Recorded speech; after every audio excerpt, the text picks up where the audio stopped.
Good morning, everyone.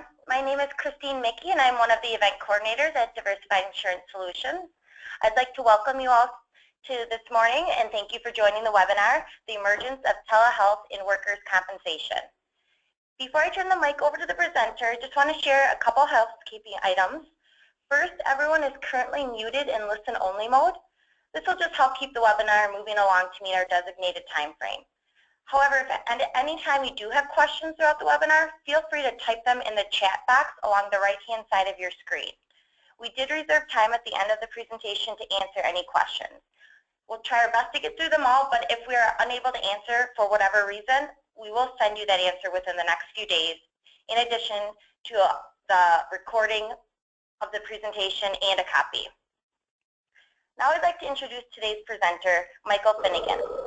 Mike is the Chief Strategy Officer at Consumer Health Connections, where he's responsible for developing the strategic vision and executing company-wide strategic goals. Mike also acts as a resource, creative thinker, and influential collaborator, driving decision-making that creates long-term improvement within the organization. I'll now turn it over to Mike, and he can share just a little more on himself and background. So with that being said, please take it away, Mike. Hey, thanks a lot, Kristen, and thanks for everyone that has taken the time to learn a little bit more about telepresence and telemedicine in today's market. Just a little bit more about my background. I've been with CHC since April of this year. I've spent my entire career in healthcare, most of those years with GE Healthcare. I moved to the Milwaukee area in the early 90s. I came here with an organization called Marquette Medical, and we were acquired by GE in 1998. And so since that time, I've been across their organization in a number of different roles, mostly on the commercial side, but and always dealing in sort of the cutting edge or new product development area. So, you know, my most recent last 4 years with them, I spent on a radiation informatics platform designed to measure cumulative dose across modalities. So it was an interesting role, and all of that I have learned in the GE Healthcare role and others I'm applying to this new endeavor. So I, again, appreciate your time and happy holidays, and we'll sort of dive right in here. You know, we're going to go over kind of a wide span of things this morning, just a little bit about a background in telemedicine, our focus in workers' comp as a platform, where triage plays in this, a little bit about, you know, the economics that we're discovering, obviously a quick look at how our technology works, and then kind of discuss things going forward. So from an agenda perspective, I'll kind of keep clicking along here so that we can kind of get through our content and have a little bit of time for Q&A. So, you know, I think what's interesting is that telemedicine, telehealth, telepresence, it's been around a long, long time. And in my world, we've been talking about telehealth at, you know, in my previous role for at least the past 15 or so years. So it has a number of different definitions depending on the circumstances, but it's not new to industry. I think what's new to industry is that now, you know, with technology, with change management and so forth and so on, organizations are able to apply a process to telehealth, and that's what we've done. We follow a very disciplined process, and I think that's what makes a difference with any technology. Otherwise, it's just sort of a word out there. It's a very fast-growing industry. Obviously, you know, a $34 billion market is significant, and I think, you know, based on our organization is just returning from the NWCDC in New Orleans, which is a big workers' comp conference. It's certainly the buzz of that conference, and my observation is a couple of things. That this is very innovative and new. It's something because of the gaps in the process that is desperately needed. And I would say that, you know, again, based on my observations of what's happening in the marketplace, particularly conversations we had at that conference, if organizations are not strategizing around how to deploy a telepresence or telemedicine or both program, they're already behind. So it's definitely moving fast, and it's very robust. Just from a simplified perspective on definitions,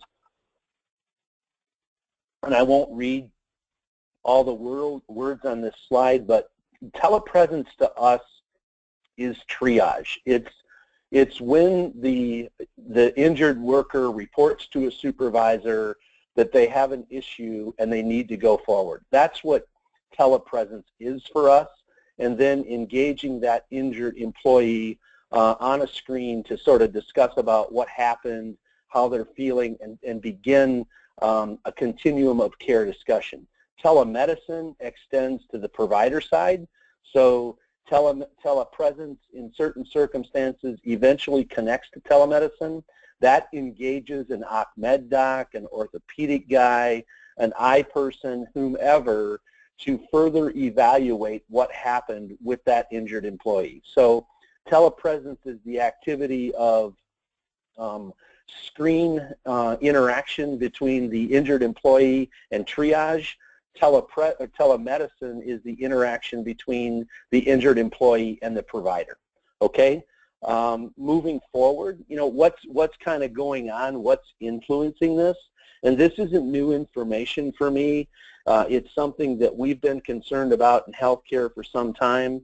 The shortage of physicians, of nurses, of nurse practitioners, so forth and so on, is going to hit us between the eyes by 2020.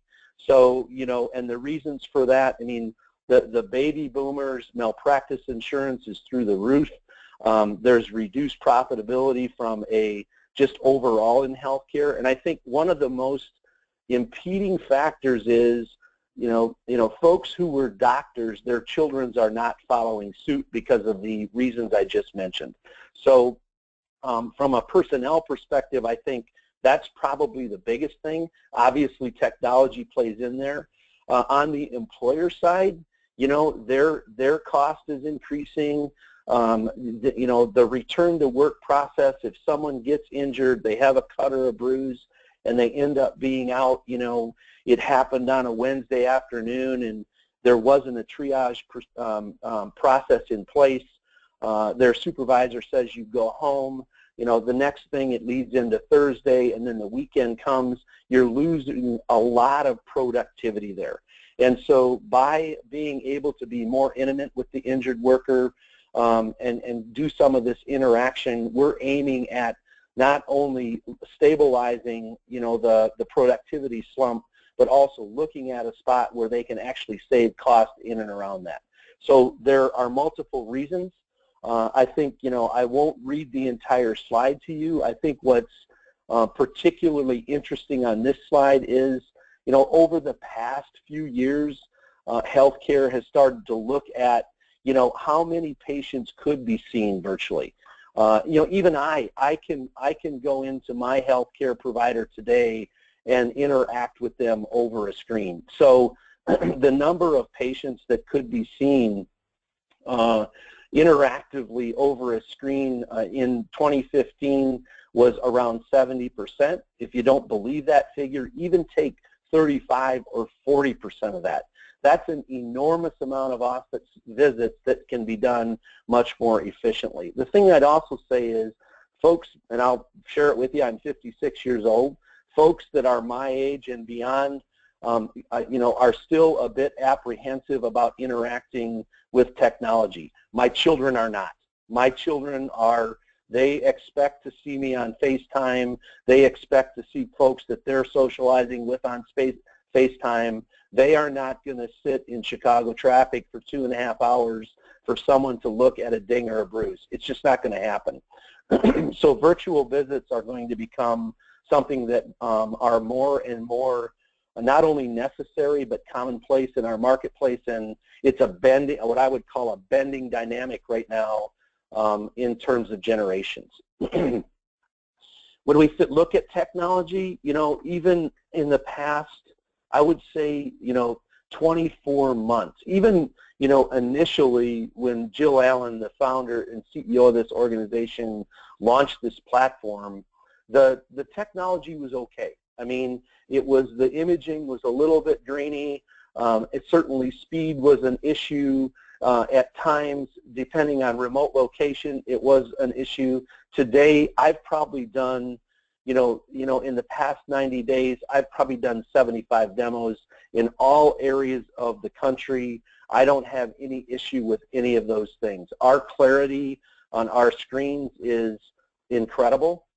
The speed of which we can pull, I told someone recently that I can pull an injured worker up in probably 10 seconds. They didn't believe me, and in 10 seconds they were there.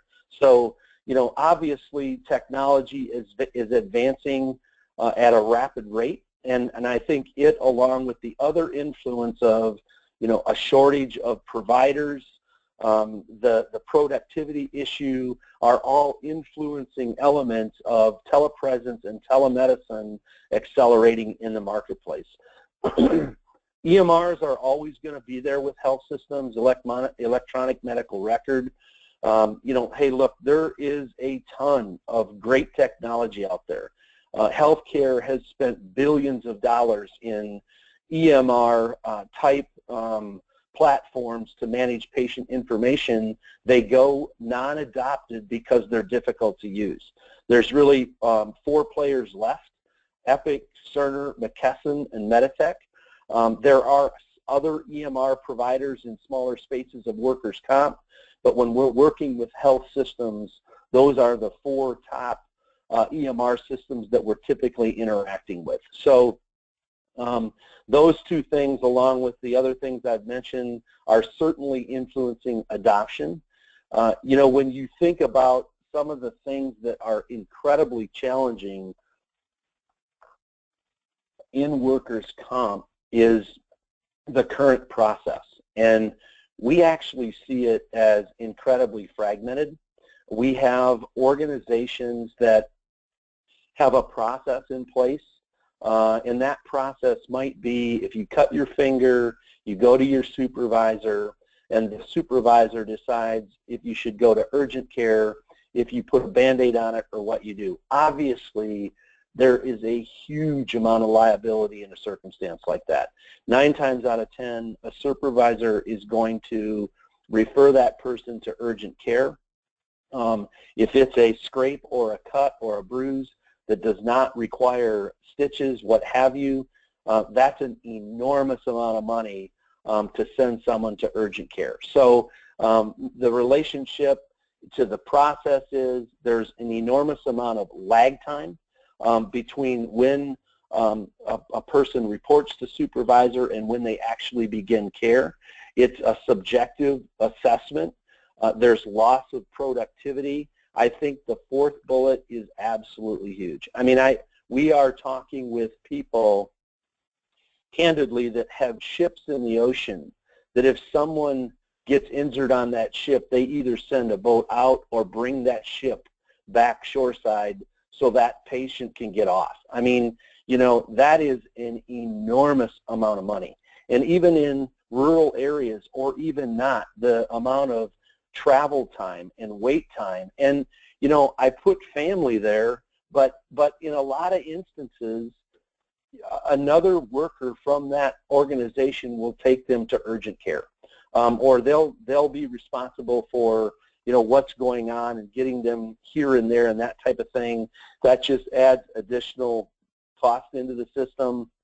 The follow-up is inconsistent, and there's a lot of administration. So, when we see some of the things that are driving this, along with the acceleration in adoption, these are the types of gaps. This is where they're trying to put, stop the dam in terms of unnecessary dollars being spent. And we'll look at a slide in a little bit. I mean, I think the mind naturally jumps to, oh my gosh, if someone loses a finger, how does this work? They go to urgent care. That's the answer. I mean, in a lot of triage companies, the first 2 questions is, Are you bleeding profusely, and are you having trouble breathing? If either one of those is a yes, you're gone to urgent care. We're focused on we're very focused in workers' comp, but we want to focus on the cuts and the bruises and the pains and the strains, non-life-threatening circumstances that technology can be levered to eliminate waste. And that's something to very much keep in mind as we go through this. And so how do we engage? Where do we want to begin this process? I come from healthcare, and so I grew up, my first several responsibilities were actually in the OR. And so, real time in an OR is an instantaneous thing. If a blood pressure changes, a saturation, an EKG, the staff in that room want to see it instantaneously. In workers' comp, this is a different story for me. Real time is somewhere between maybe a day, it could be 3 days, it could be 3 months, it could be 6 months, depending on when a person feels compelled to report an injury. We want to engage technically and using our platform with that patient right here. We want to be to the far, far right. So within 30 minutes of that person being injured, we want to engage triage and engage them on exactly what happened. Because we know when we do that, that it will manage the cost much better across this continuum than if it's incorrect information, if it goes non-recorded. If it's reported 3 or 4 or 5 days later, the cost of that claim is only going to escalate. When we can engage them immediately, we can look at them face to face and discuss what happened. I think any injured employee deserves 3 things. They deserve immediate health care, they deserve quality care, and they deserve the opportunity to ensure someone cares what happened. And so those are the 3 things that our focus is when we talk about telepresence medicine. We want them to feel those 3 things because they deserve it. And we're learning, and we're finally getting data, and I say finally, it's actually in a very short period of time. If I look back and sort of just take a step back on, how long this company has been in play. It was founded about 24 months ago by Jill Allen, the CEO. We actually had a stable platform, I would say, in the March, April timeframe of this year, and we're deploying it. It's being deployed right now, and we're gaining data from those deployments. So, the data certainly confirms what our business plan was set on, and that is that if you can engage an injured employee and you can refine that process by which they report their injury and engage with triage, you will have immediate impact on the cost of that claim as it goes through the system. Okay? I said this a little bit earlier, and it candidly, folks, is all over the place in terms of, if it's an organization that cuts trees down, if it's a manufacturing business, if it's an organization that builds furniture, their process around first report of injury it's different in every spot we go into. Some of the consistencies that we're seeing is organizations that have employed a triage process, either their own or it's a third-party triage process, seem to have some of the kinks ironed out. Now, our position in terms of engaging telepresence is to invest in your current workflow and not necessarily completely change it. If we can very minimally engage with our technology in their current process, that's where we're most effective. But if you look at it from a sort of a broad scope on how this is happening in the marketplace, the first report of injury process or immediate engagement with that employee is all over the place. Depending on care delivery and what happened, is incredibly siloed, and the follow-up is kind of all over the place. So we wanted to keep several things in mind as we deployed and designed this platform. One is to be very inclusive, that the employer deserves to know what's going on, the provider deserves to know what's going on, triage, case management, any participants that can collaborate on the circumstance to not only accelerate return to work, but also contain cost, is the pivotal focus of the platform. So when we think about the fragmented landscape, it includes all of these things. You know, the initial injury, the care delivery process, the follow-up. And so our platform has been designed from sort of start to finish, and some organizations are electing to engage at a very, very simple level because there's some element of change management, and others are deciding to kind of go whole hog in terms of first report of injury, scheduling, follow-up, provider engagement, etc. So, you know, in software, you know, experience has told me that you have to cover the gamut, because the moment that you don't have a first report of injury report for the state of Alaska, I'll be in the state of Alaska and they'll be asking me for it. So we designed our system to be, number one, extremely simple. Number two, the ability to scale.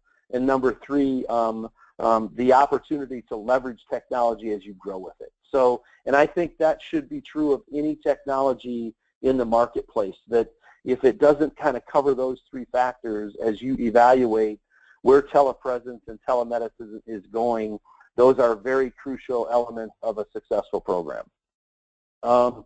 You know, so when we think about, you know, and I'm going to kind of pop into how our system works and how it functions.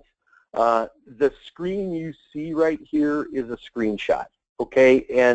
And so you see three folks on that screen on the right side. And what would happen is this person right here, I'll call the triage person.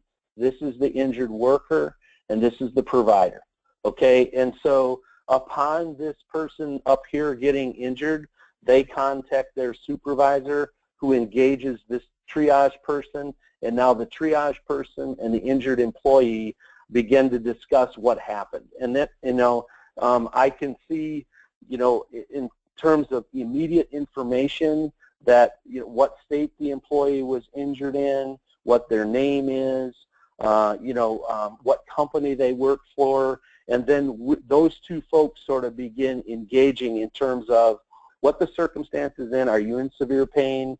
Are you bleeding? Are you having trouble breathing, so forth and so on? If none of those apply, then they get into, you know, some of the documentation in terms of triaging what could happen with that particular injured worker.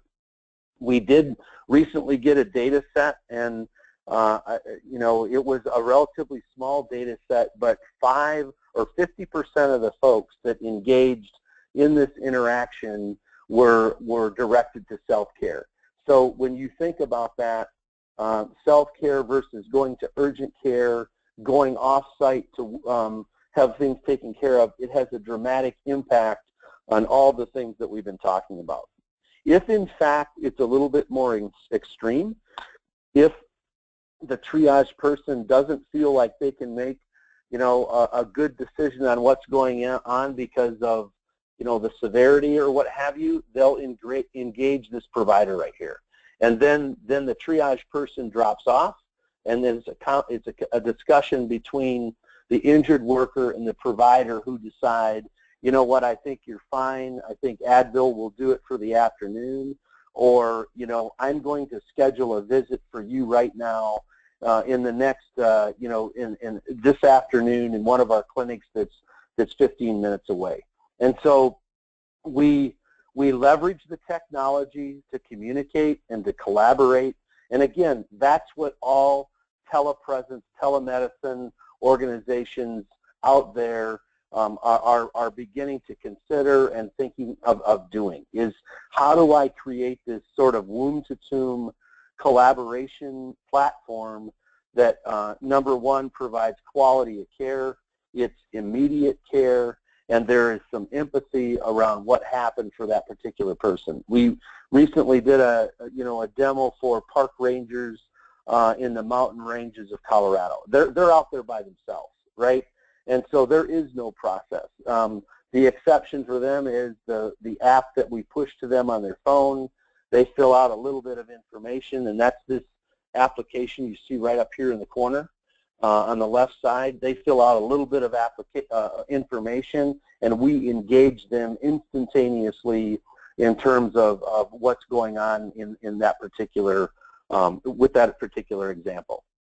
I talked about this earlier, and I think it's something that, the marketplace has got to be very cognizant of, is the human mind naturally jumps to the most severe circumstances. That's not our game. While there are elements of this platform that could apply in multiple situations, we have had to discipline ourselves to stay in the workers' comp space because there's so much to do there. There's so many problems to solve in that area that telepresence and telemedicine can solve for.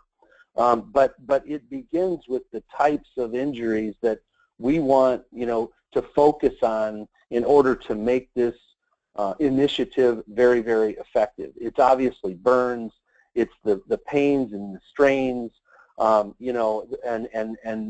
the symptoms that go along with those things. At the same time, there are things in this platform and other platforms that have to enable you to do effective follow-up. You've got to be able to trigger yourself to send an email or a text to that particular injured worker very conveniently, very comprehensively, and at the same time have a record of what you did, because, look, I'm learning in this business, one of the most challenging elements of it is that claims don't get closed out. And in many cases, they're very severe claims that go on forever and ever. But there is a number of circumstances that, claims don't get closed out because they can't get a hold of the injured worker.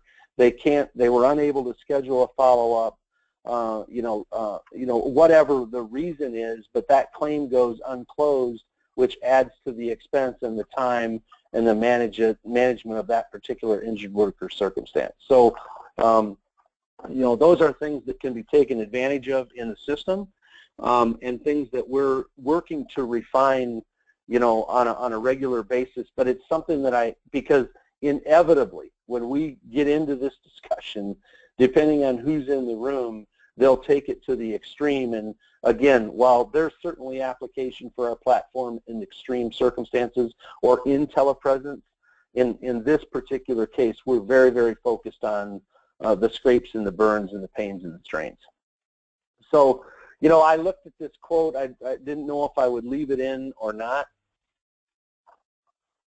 for this particular webcast, but, I won't read it to you. You can read it yourself. Again, I said it at the beginning of our discussion that, things that are happening in the marketplace. And I, in previous roles with new product development, particularly software, you have, a time frame. Typically, it's a year and a half, maybe 2 years, that you're trying to learn what the market is doing, how they're reacting, what applies and what doesn't. This is at lightning speed. There's absolutely no doubt about it.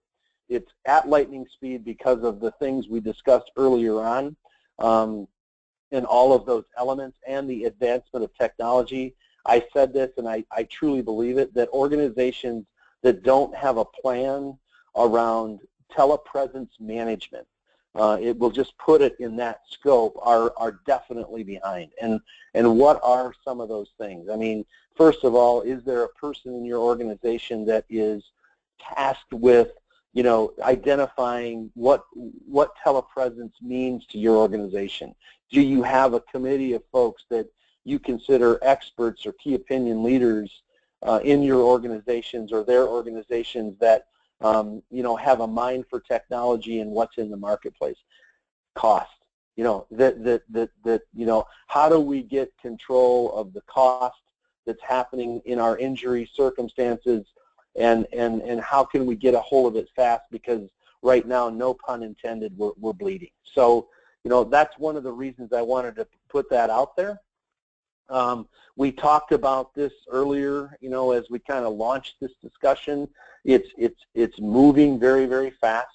I think it's one of the top 2 leading industries in the marketplace right now, and I think that'll continue. I think as the providers out there get more comfortable, as the triage companies, the triage company, it's particularly intriguing to triage and case management, because they've sort of been doing the same thing over and over and over again for years and years. This technology allows them, or gives them, an opportunity to provide more value to their clients, that they can, accelerate the process, they can measure the progress, and so forth and so on. So it's pretty intriguing to that group of folks in terms of how to manage the process and leverage their expertise.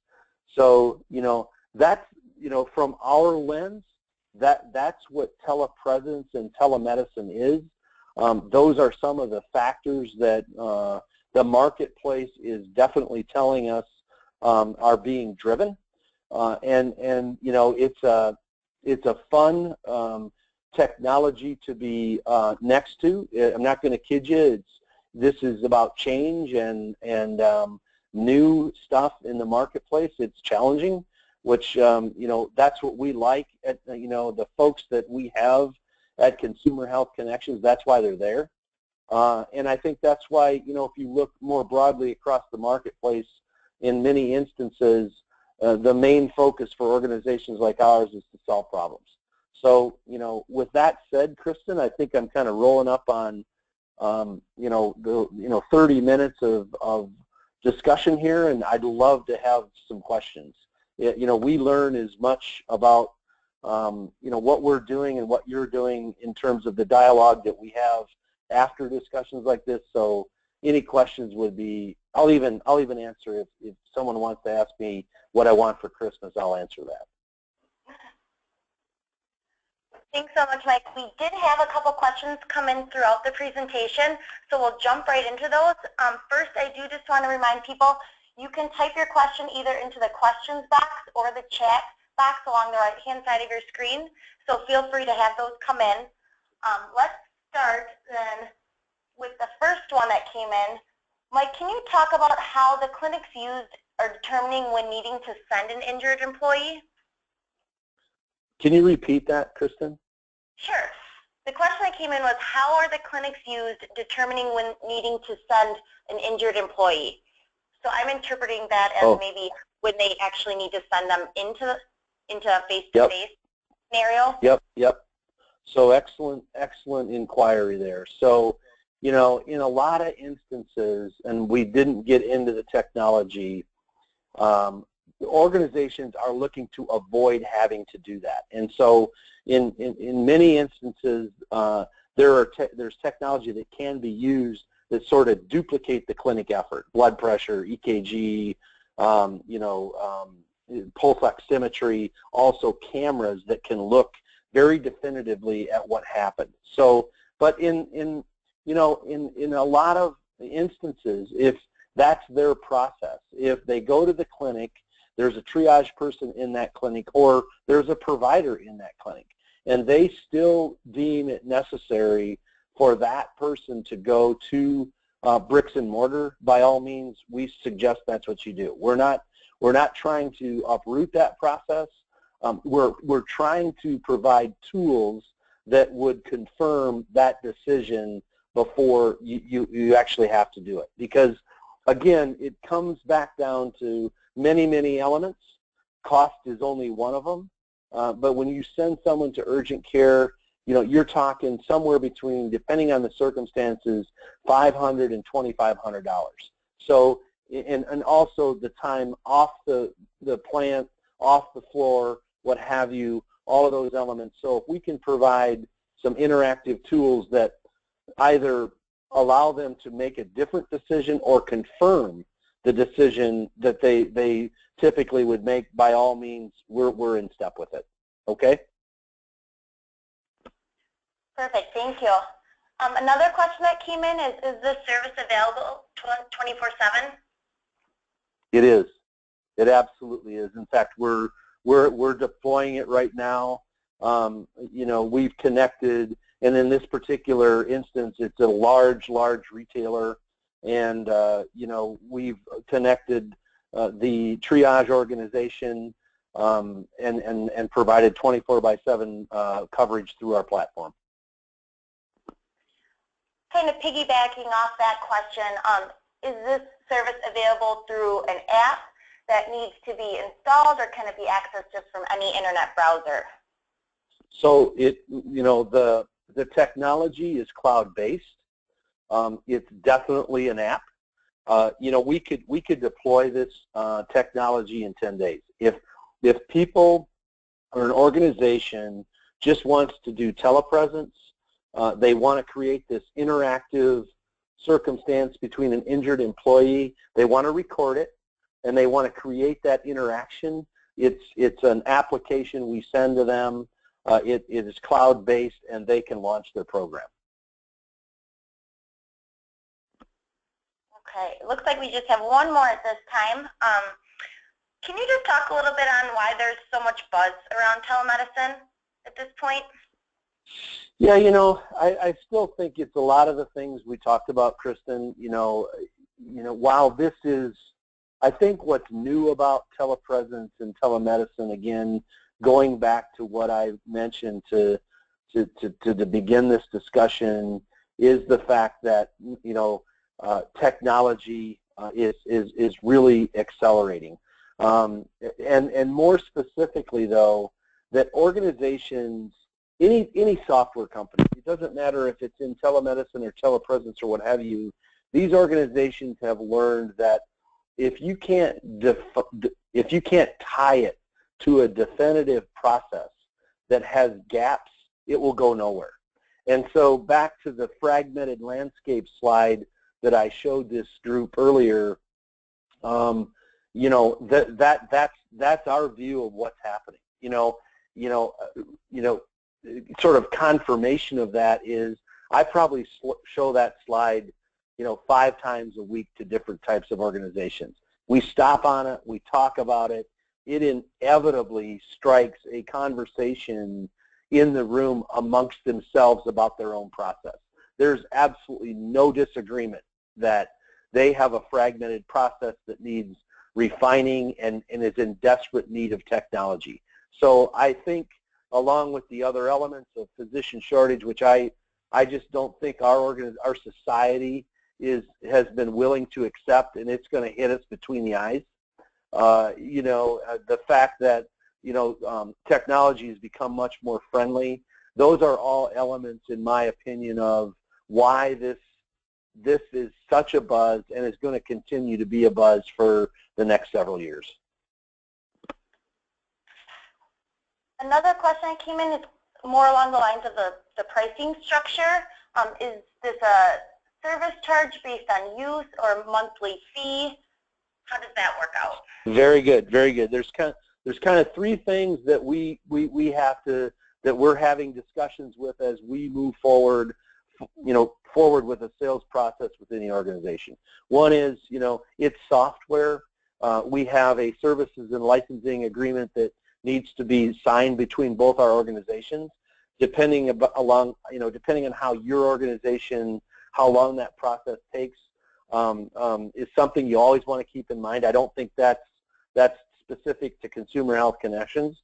The second thing is we want to review the number of claims that you potentially have in your workers' comp area to either determine an implementation fee or you know, some sort of payment structure that allows us to engage in deploying our technology. Once that's done, it's a subscription model. So anytime a claim comes across, you're charged for it. When you're not using it, you're not charged for it. So it's very much in line with an application type pricing model, and that's subscription. Okay? Perfect. Thank you. And it looks A question like, I have. A question I have for you, Kristen, for the folks that are out there, if they have, if they want to contact us or have further discussions about the technology, is there a way for them to get my information, Kristen, if they don't already have it? yeah, that would be great. I can, my email is kmicke@div-ins.com. When I send out the follow-up materials within the next few days, I can also include information on how we can connect people back with you as well. That'd be awesome, because, I mean, if folks want to take a closer look, we'd love to, discuss it with them and talk about what they're doing, what they're trying to solve for. Perfect. Thank you. Thank you. And, I mean, we're rolling up on 9:10. It's always good to finish a meeting just a little bit early. I'd like to thank Mike Allen from Diversified. I know Jill Allen's out there. She's our CEO and founder. I thank her for participating or being part of our call. Kristen, thank you so much for arranging this, because, I always say this, good, bad, or indifferent, if folks are talking about telepresence and telepresence management, it's a very good thing. I wish everyone an awesome holiday season, and thank you so much for your time. Perfect. With that, we'll close out the webinar today. Like mentioned, I'll send out some follow-up material within the next few days, and again, provide contact information to get back in touch with Mike as well. We hope you found value in the information presented, and if you have any questions, don't hesitate to reach out to us. Thanks for joining us today, and thanks again, Mike, for being the facilitator on this call. Have a great day. Thank you.